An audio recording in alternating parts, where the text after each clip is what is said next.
দিনটা ছিল শুক্রবার। সেদিন এত পরিমাণে কুয়াশা ছিল, প্রায় 1 থেকে 1.5 মাস পরে এমন কুয়াশা দিল। আমি তো ভেবেই নিয়েছিলাম এবার হয়তো আমরা আর কুয়াশা দেখতে পাবো না, কিন্তু হুট করে এত কুয়াশা দিয়ে দেওয়ার কারণে সকালবেলা এত পরিমাণে ঠান্ডা লাগছিল। হ্যালো এভরিওয়ান, আমি রিনা, নতুন একটা ব্লগ, নতুন একটা দিন নিয়ে চলে এসেছি।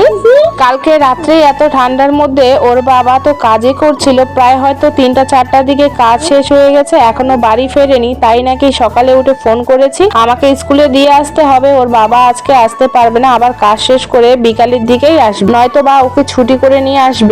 রান্না বান্নার কাজটা একদম নেই, তবে শুভকে টিফিন করে দিয়েই নিয়ে চলে যাব।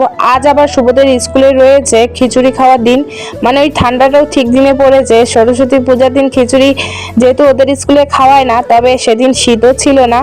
আজ প্রায় শীত বা কুয়াশা দুটোই ভরে গেছে, তবুও ওদের ক্লাস হবে, স্কুল টাইম যেটা সেটাই হবে। ছুটির টাইমে গিয়ে আমাদেরকে মানে গার্জিয়ানদের খাওয়াবে, ওদেরকে ক্লাসেই খাইয়ে দেবে, যদিও সেটা আমি আগে জানতাম না। সামনের বছর তো যেদিন খিচুড়ি খাইয়েছিল সেদিন আমার ভাইয়ের বিয়ে ছিল বলে আমরা যাইনি, তাই অত কিছু জানতাম না।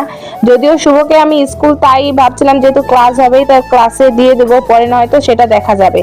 সকালে খুব একটা এখন রাস্তা ঝাড়ু দেওয়ার সময় থাকে না, আজকে ওই যে রান্না বান্নাটা বন্ধ বলেই আজকে আমি সকালে রাস্তাটা ঝাড়ু দিয়ে নিচ্ছি।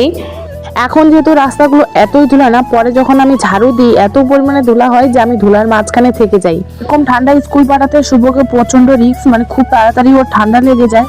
তাছাড়া ওকে স্কুল যদি না পাঠাই এই অভ্যাসটা ওর থেকেই যায়, তখন আবার যেতেও চায় না। শুভর ছোট থেকেই খুব তাড়াতাড়ি ঠান্ডা লেগে যায়, মানে একদিনই ওর ঠান্ডা, সেই ঠান্ডাটা অনেকটা বড়ই হয়ে যায়, আর সেই কারণে ওকে যত্ন সহকারে খুবই রাখতে হয়। চলতে রাখো।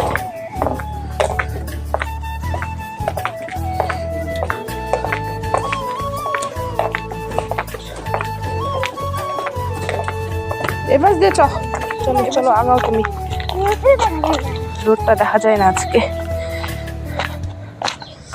ওহো, কুয়াশার মতো জল পড়তেছে। সকালে যদি আমাকে স্কুল রাখতে যেতে হয় একটু অসুবিধা হয়, কারণ রেলগেটের ওপারে গিয়ে টোটো ধরতে হয় আর হাঁটতেও হয় অনেকক্ষণ। কি না না, উপরে উঠে যায় না, এখনো ওই হয়নি। না না না না না, জল দিছে বাবা, ভাঙে পড়ে বিয়াই পিছে। 8টা 29-এর মধ্যে স্কুলের গেটে বা স্কুলের ভিতরে আমরা চলে এসেছিলাম। এখন যেহেতু জানুয়ারি মাস চলছে সে কারণের জন্য স্কুলের ভিতরে এলাও আছে, আর কিছুদিন পরে হয়তো আমাদের গার্জিয়ানদের এলাও থাকবে না।